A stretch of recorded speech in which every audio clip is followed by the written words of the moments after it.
First Contact with Joshua Put. Welcome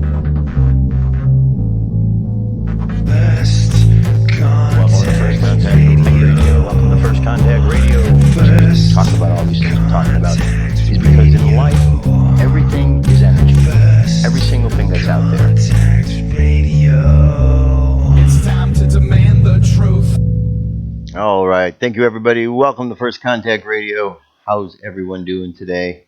It is the 30th of November. We're almost to the end of another month, and we know what's coming up real quick. 4 days away. So I did my vote today. Today was the first day that we could get started out here in California. And so I made my trek, and it was pretty uneventful, except for, I was in line without a mask. It seemed to irritate some people, and, I got snitched on. But apparently they didn't realize, or they thought that I was going to be one of the people that got snitched on and then wouldn't say anything.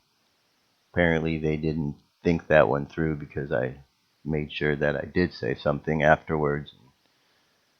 It was just a ridiculous scenario. People are afraid out there. They're afraid of getting sick. They're afraid that this COVID, this coronavirus, is something more than what it is.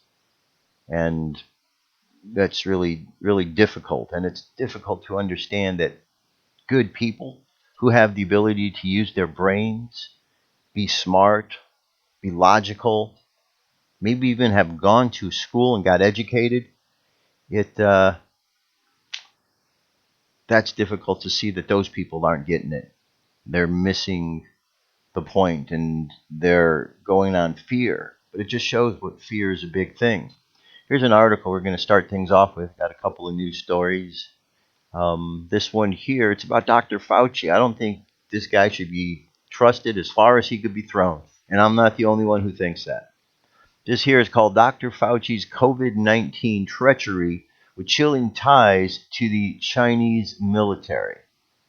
Okay, now this report documents in detail how Dr. Anthony Fauci, head of the National Institute for Allergy and Infectious Diseases, has been the major force behind a series of research activities and other government actions that enable the Chinese Communist Party to create lethal SARS coronaviruses, leading to the release of SARS-CoV-2 from the Wuhan Institute of Virology.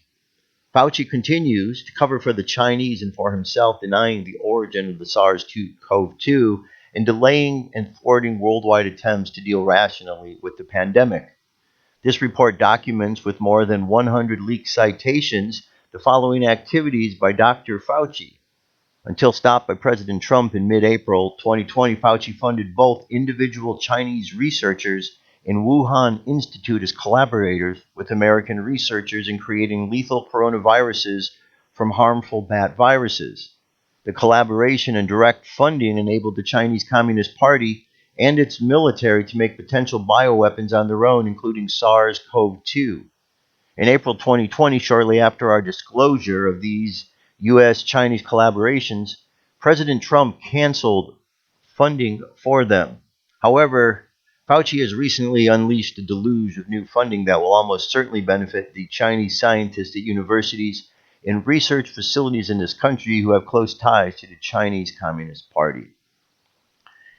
2. The connection between SARS-CoV-2 and the Fauci-funded American and Chinese collaboration making coronavirus was initially made in February 2020 in a scientific publication by an American-trained Chinese researcher named Batao Zhao and his associate Li Zhao. Perhaps because it was so cognitively written and spot on, the Chinese government forced the researchers to recant. 3. The Wuhan Institute is a center of Chinese biowarfare, biodefense capacity, and its director is China's top military expert in biowarfare. And yet Fauci shared advanced biowarfare-related research with and actually funded the Wuhan Institute and its scientists. 4. Fauci has funded and continues to fund coronavirus gain-of-function research projects which turn benign animal viruses into human pathogens capable of causing pandemics. The stated purpose is to learn to prevent and to treat future outbreaks. But research labs are the most common source of outbreaks from dangerous pathogens, including SARS-CoV-2, as well as 2 earlier accidental escapes by SARS viruses in 2004 from a research facility in Beijing. 5. In 2014, when blocked by an order from President Barack Obama from funding dangerous gain-of-function studies, Fauci outsourced the research to the Wuhan Institute of Virology. He also covertly continued to fund the major gain-of-function collaboration between us and Chinese Wuhan Institute researchers led by McEnany, etc., at the University of North Carolina. Fauci thus made a mockery of President Obama's attempts to stop the potentially catastrophic research. 6. In order to outsource dangerous viral research from the U.S. to China during the Obama moratorium, Fauci prematurely approved the Wuhan Institute as a highest level containment facility known as VSL-4, capable of safely working with lethal viruses. He did this while knowing the Institute had very poor safety record, and while also knowing that all such facilities in China overseen by the military as part of its bio-warfare program. Thus, Fauci created 2 graves worldwide threats: the accidental release of deadly coronavirus and or its use as a military weapon. 7. Without fanfare, toward the end of the first year of the Trump administration in 2017, Fauci and NIH canceled President Obama's moratorium against building viral pathogens in U.S. labs and openly restored gain-of-function research creating lethal viruses. The original moratorium was direct order by President Obama on the White House stationery, while its undoing was a decision made within the National Institutes of Health and NIAID, probably without Trump's knowledge. 8. From the initial outbreak of the pandemic in China and continuing to this day, Fauci has supported Tedros Adhanom Ghebreyesus, the corrupt Director General of the World Health Organization, who, together, they initially minimized the dangers of COVID-19. Fauci and Tedros also delayed worldwide preparations for the pandemic while allowing the Chinese to spread the virus with thousands of international passenger flights. 9. Standing beside President Trump at a briefing, Fauci publicly undermined the president's criticism of General Tedros in China. Instead, Fauci reassured the world that Tedros was trustworthy and outstanding man, implying that Tedros's connections in China were similarly reliable and could be trusted. And we'll do one more. 10. We published our blog in 2014 of April 14, 2020, and our video April 15, 2020, revealing Fauci's funding of U.S.-Chinese collaborations that were building deadly coronaviruses. And we described how the cooperative efforts enabled the Chinese to engineer coronaviruses. On April 17th, President Trump announced his intention to cancel the collaborative funding. Fauci was critical of the president's actions, and in October 2020, Fauci unleashed a surge of funding for gain-of-function research, supposedly without any Chinese involvement. However, some of the funding potentially involved Chinese researchers in the United States, and some goes to the EcoHealth Alliance, which has been Fauci's main conduit for funding Chinese researchers in the Wuhan Institute of Virology. Here's an article about Dr. Simone Gold. I do not consent. This article is for informed purposes only. It's not a substitute for medical advice. This is the little thing they put in there now. America's frontline doctors held the first press conference outside the Supreme Court on July 27th. The main message was that Americans no longer need to fear COVID-19 because the FDA approved the drug hydroxychloroquine and is proven as an effective treatment. There's a transcript here, and it's a really great article and video. Let's see here. It says the July 27th press conference by America's Frontline Doctors was aired by Breitbart. Video went viral, seen by 20 million people before it was taken down by big tech. In the interview further below, the Big Tree, Dr. Simone Gold, who created the group and organized the event, said that their press conference was the most viral video in history. America's Frontline Doctors held the first day of the 2-day summit on July 27th. It was aired on Breitbart. The second day of the summit was scheduled for 8:30 a.m. the 28th, but was not broadcast. And it says less than 24 hours after the first press conference in D.C. was censored and removed from Facebook, YouTube, and Twitter, and after having their own website knocked offline in an attempt to silence them, the doctors were back on the steps of the Supreme Court building for the second press conference at a great risk to their lives, their families, and their jobs, as they remain determined to bring truth directly to the American people that a cure for COVID exists and the public does not need to cower in fear anymore. Dr. Gold said, "We are finally coming forward at a great personal and professional cost to ourselves. We're tired of seeing patients die in front of us. We're even more upset to see the spiderweb of fear that is enveloping the American public. When there's a treatment, there's a cure. People have been afraid to say that. But what else do you call it if you give somebody the medication early and aborts the disease process? We're coming after you, big tech. We're coming after you. We won't be silenced. The First Amendment is first for a reason. There's thousands of us." Okay, so that is good information to hear, because it wasn't right that they were censored like this. You know, you have big tech thinking that they are the big arbiter of all the information that we need to know. It was very evident from the hearing the other day. But these people have no business deciding what people should be watching or listening to or hearing. They should be taking care of their own lives, and all the other stuff, no. They're just overstepping their bounds. Overstepping their bounds. Here's an article. I brought it up yesterday. Let's get into a little bit more. Lebron James. This is a quote. "Please vote for Joe Biden. If he doesn't get elected, people will find out I am on the laptop." So I don't know if that's a quote from him or not. But what we have here is just key points. CNN refuses to air anti-Biden ad. 2, NBA and LeBron James and Magic Johnson on Hunter Biden laptop deal with the CCP. I think this is the one right here. A little more clarity on this. But, you know, I think that it's, as I said yesterday, it's not surprising. You can go through here. There's a lot of information as you scroll down about this. Rudy Giuliani. About the Hunter laptop. So I'm not going to go into all of this. You know the story that's out there.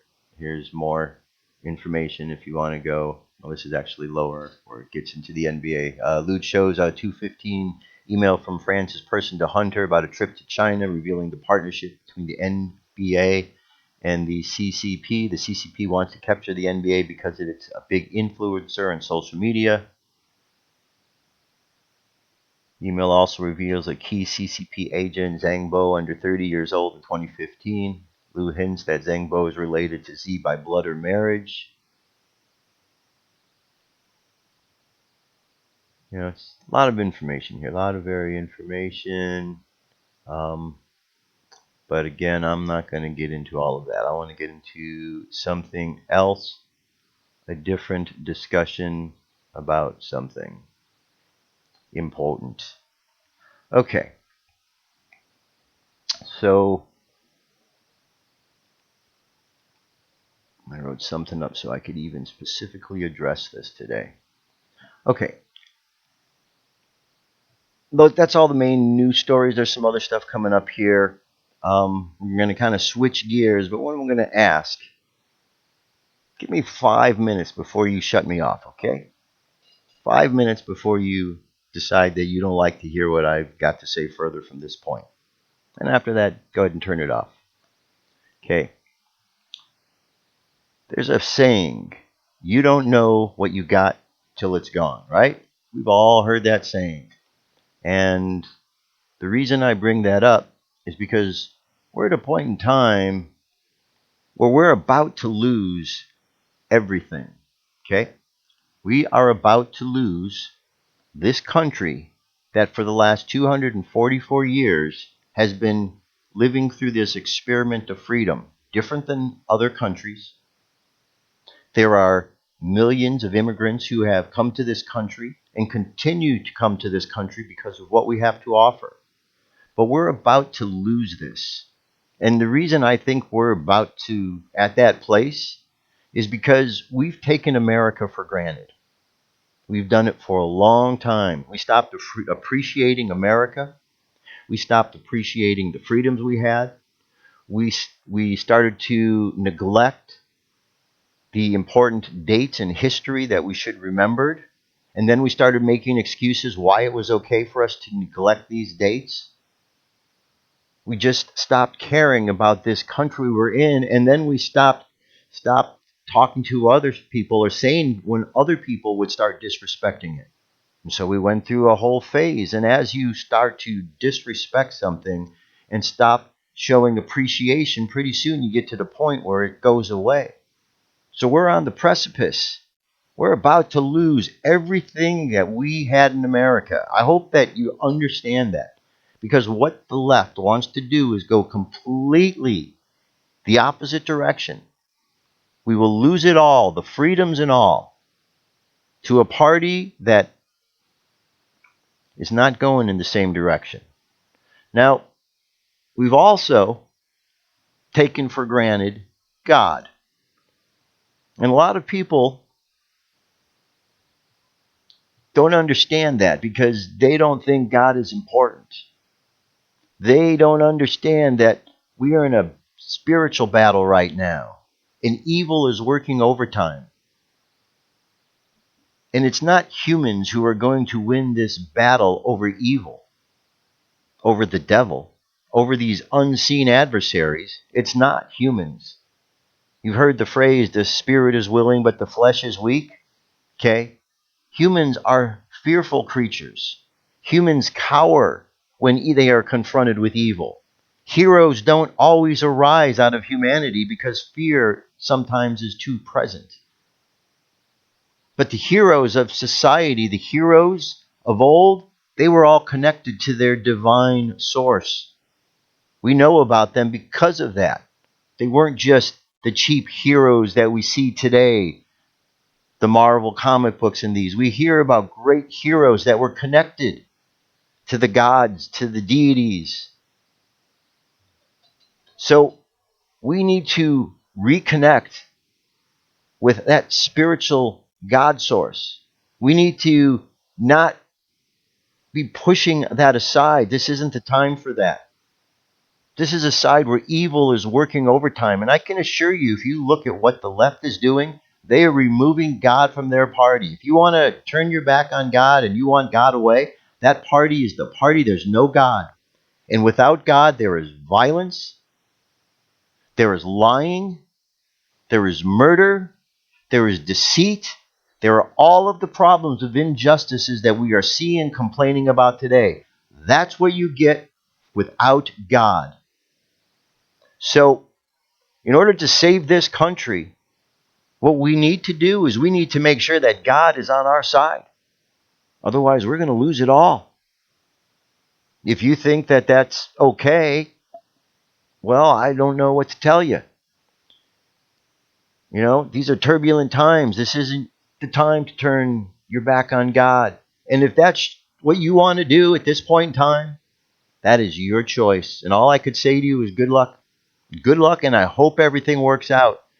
But the best advice that I can give is to make sure that you and God are on the same side, because we're facing a battle of good and evil. The devil is working his butt off out there. Faith is being tested, and it's going to get tested even more. And if you don't have that ability to ground yourself in that faith, then you may be facing some turbulent times ahead.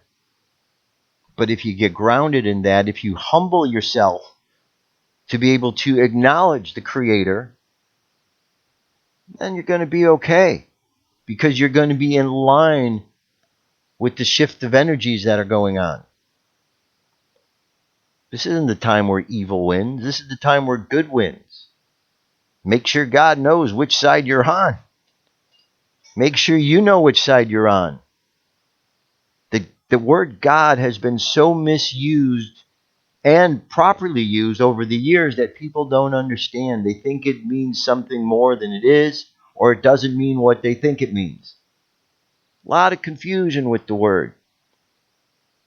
But none of us created ourselves. We came into this life. We have this spirit in us. This is the God source. I call it Great Spirit. It's not a being. It's not a person. But it flows through all of us. It has many different names. And all of the wise teachers of the past that were really connected in spiritually were connected into this same source of energy. I think of Buddha and Jesus as brothers, both flowing through with that same Christ light. Call it whatever you want. They call it the divine autogens in the Nag Hammadi script. But that light of creation that comes from that divine source. We need to understand there's humans, there's beings, there's evil intentions that are out there right now. Right now. And tomorrow's Halloween, when witches like to go out. There's evil intentions out there right now wanting to create evil and bring evil into this world. And if you don't take that serious, then I don't know what I can tell you. Then good luck is all I could say. Good luck if you don't take that serious right now. Because we may wake up next week and we may find ourselves facing some new challenges we haven't faced before if we don't have that come to Jesus moment that we all need to have, each and every one of us. Maybe it's not Jesus, maybe it's whoever. It's a phrase, come to Jesus moment. It could be a come to Buddha moment, a come to Krishna moment, whatever. But we all have to have that moment with the Creator. We need to understand what this is about and where we're going. Now, I bring all of this up and wanted to give my 2 cents in this regard because I'm going to read this particular letter. This was another letter from Archbishop Carlo Maria Vigano. A couple weeks ago or months ago, he wrote a letter to the president and he wrote another one.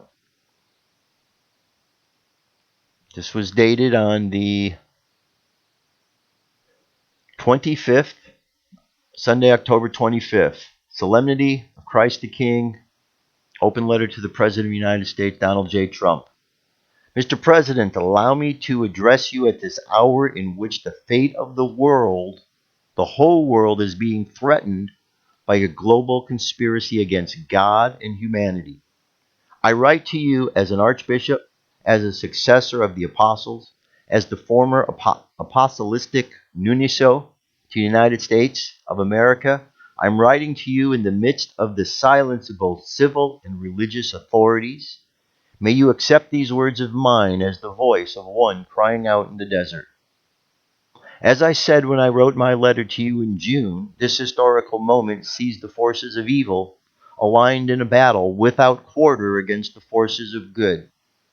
Forces of evil that appear powerful and organized as they oppose the children of light, who are disoriented and disorganized, abandoned by their temporal and spiritual leaders. Daily we see the attacks multiplying of those who want to destroy the very basis of society, the natural family, respect for human life, love of country, freedom of education and business.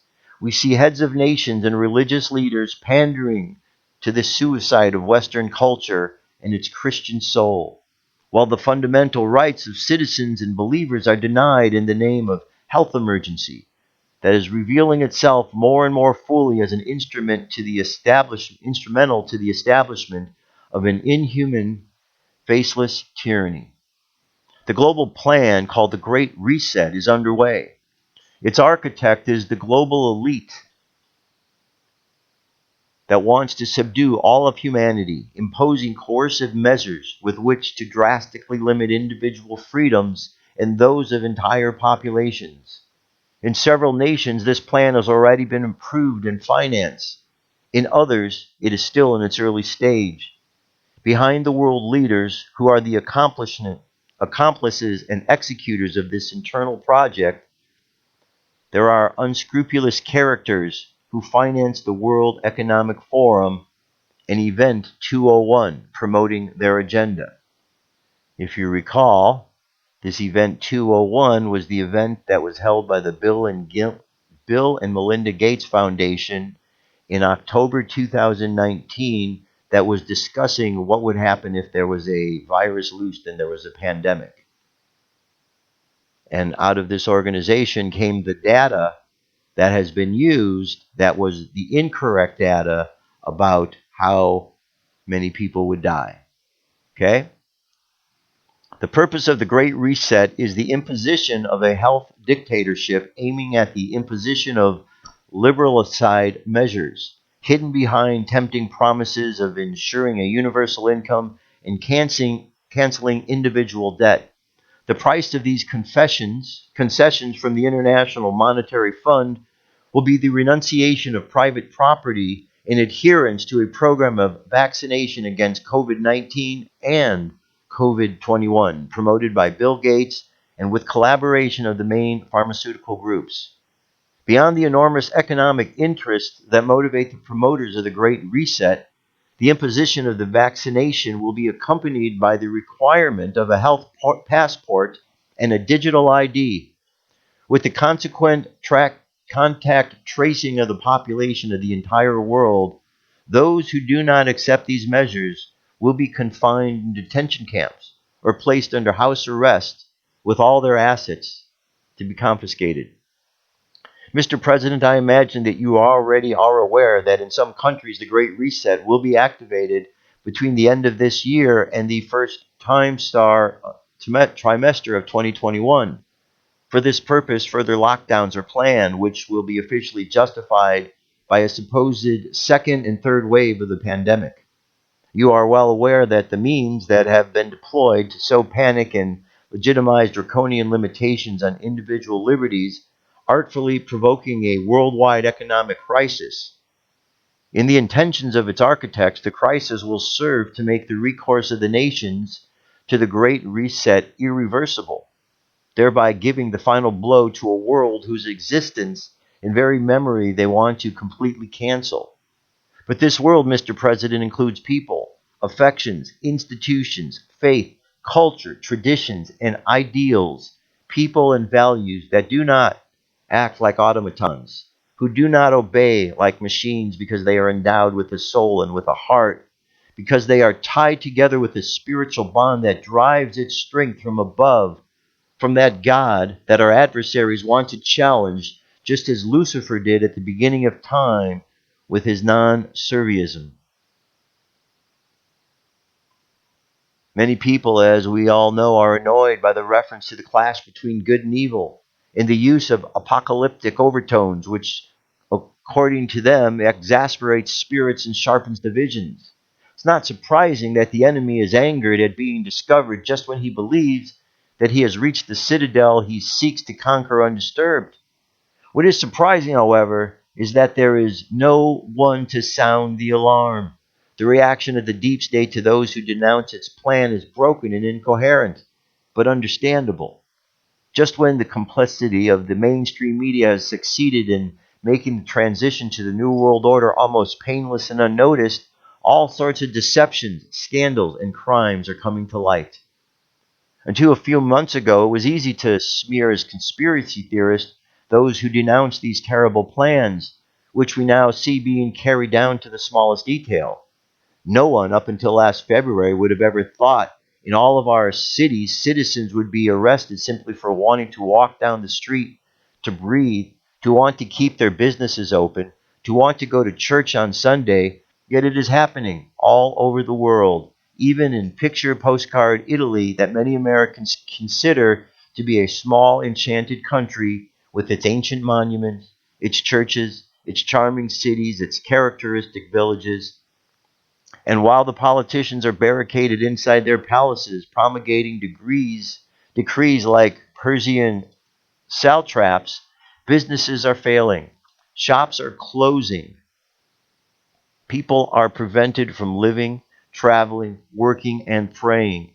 The disastrous psychological consequences of this operation are already being seen, beginning with the suicides of desperate entrepreneurs and of our children segregated from friends and classmates, told to follow their classes while sitting home alone in front of a computer.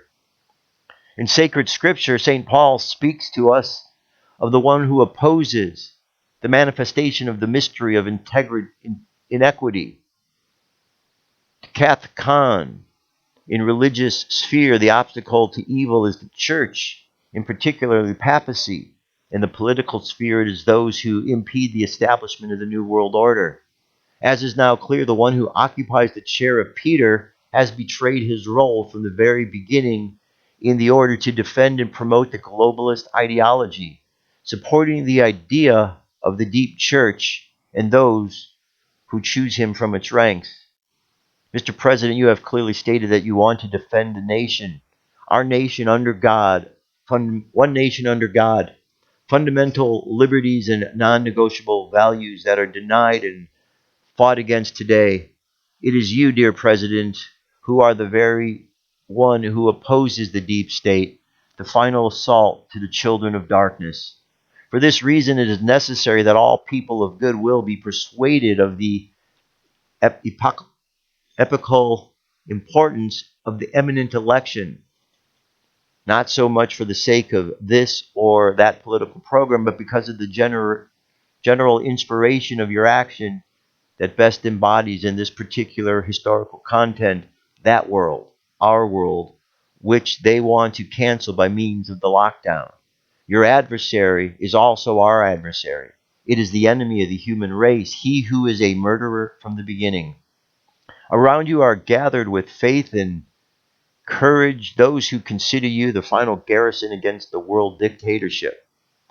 The alternative is to vote for a person who is manipulated by the deep state, gravely compromised by scandals and corruption, who will do to the United States what Jorge Mario Bergoglio is doing to the church, what Prime Minister Conte to Italy, President Macron to France, Prime Minister Sanchez to Spain, and so on.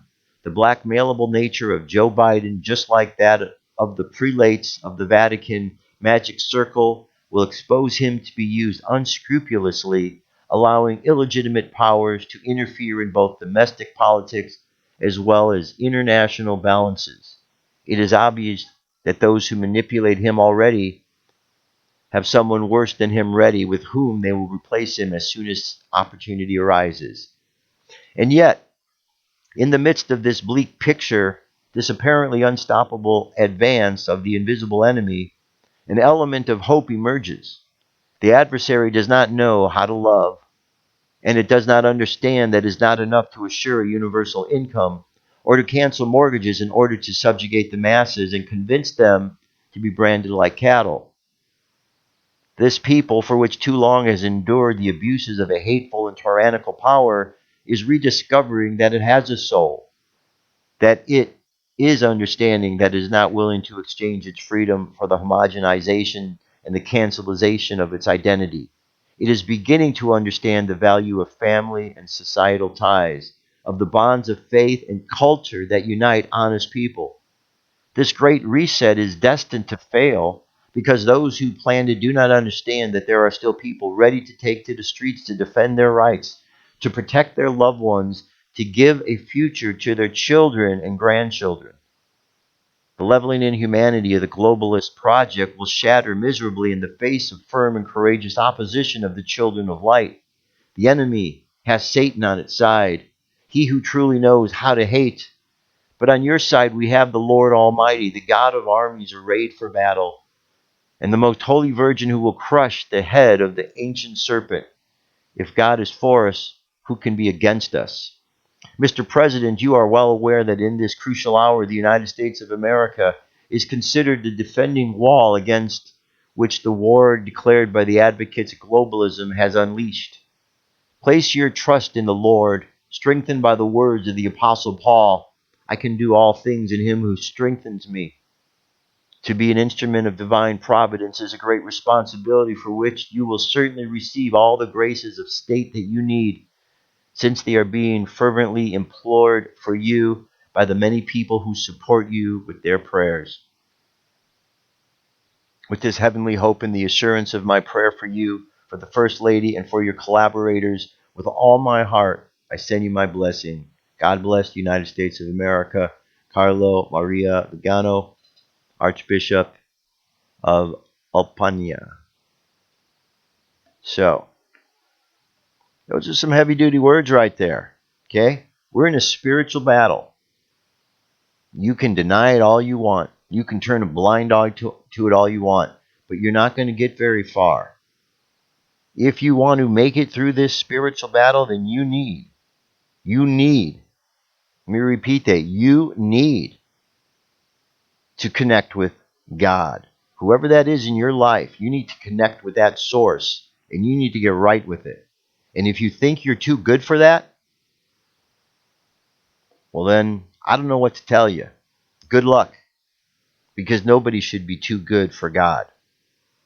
Nobody. Because God's out there waiting for us. Because the problem we have, as you're seeing and hearing, that is being recognized, is there's a big devil problem.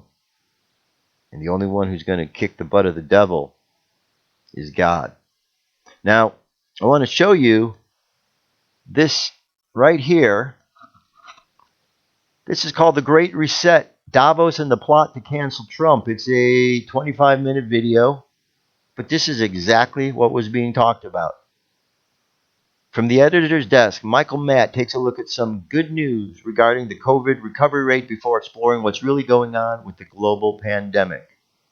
To understand this, he takes us to Switzerland, to the World Economic Forum, where the movers and the shakers of the world have been meeting on a regular basis, especially since January 2020, to plan the Great Reset at Davos 2021 summit in January.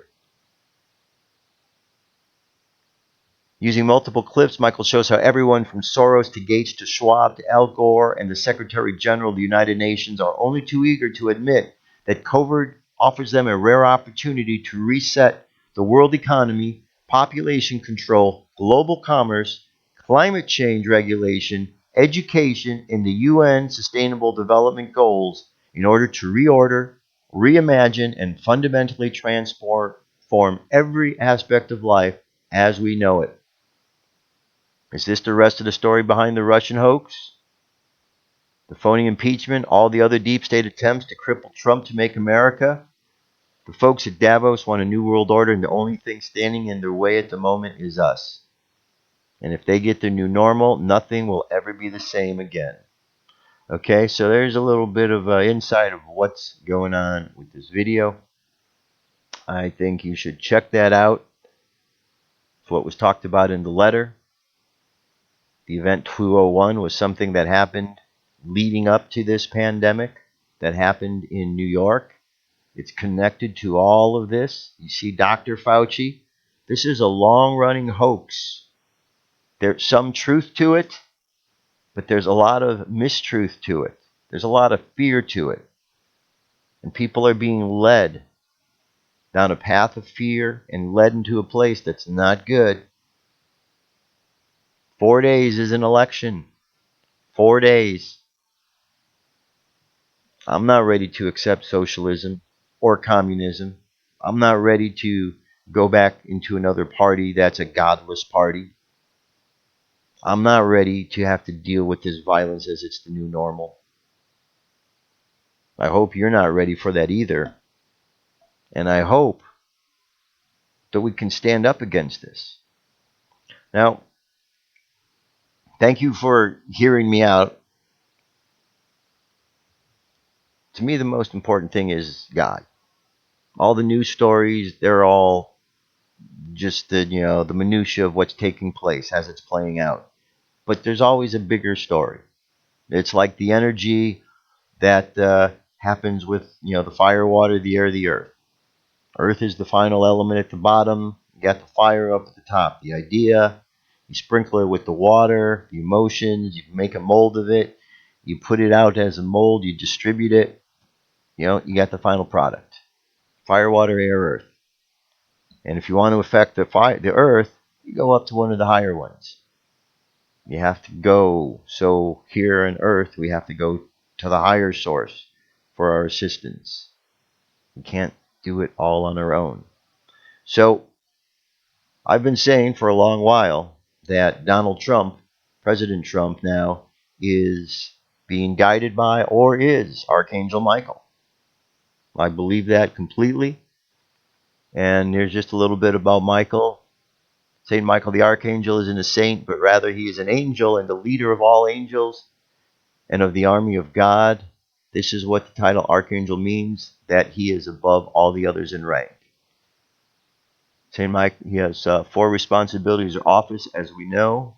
The first is to combat Satan. That's what's going on right now, the battle of good and evil. Who's the one who's fighting against the evil? President Trump, standing against the New World Order. Second, he is the escort the faithful to heaven at their hour of death. Third is to be a champion of all Christians in the church itself. And fourth is to call men from life on earth to their heavenly judgment. Very little is known about Michael other than what we know from scriptures, which themselves are sparse. In Daniel, Michael is mentioned the first time as the one who helped Daniel. The second, he is mentioned with regard to the end times of the world, when he will stand for the children of thy people. So, it says, the next mention in the epistle of St. Jude, where St. Michael is said to guard the tombs of Moses and Eve, and has contended with Satan over the body of Moses. The final mention is in Revelation, where St. Michael and his angels do battle with the dragon. There are other scriptures where Michael is implied but not mentioned by name, such as the angel who defends the gate to paradise, who defends against Balaam, and who routed the army of Sennacherib. Today, St. Michael is invoked for protection, especially from lethal enemies. He is also the patron of soldiers, police, and doctors. Soldiers, police, and doctors. So, there you have it. So, we're going into the final weekend here. Expect that there is going to be doubts and fears thrown your way from the media. Expect a barrage. But just remember the lessons of the spiritual teachers, of the angels, of the guides, of the goodness that's out there. It's a lot of goodness. And if we just trust that, then all will be well. Okay? All will be well. So let's just, Heavenly Father, Heavenly Mother, Divine Christ light that shines through us. May we think clearly about the path ahead. May we find ourselves in a place of humility so we can understand our connection to you. And may we all move together peacefully along the path that is ahead of us so that we can see and experience the greatness of who we are, that we are meant to be. Amen. That's it, my friends. Let's go have a great weekend. I'll be back on Monday, and we'll do it. All right? My name is Josh. Show's called First Contact Radio, and I'm out of here. Peace.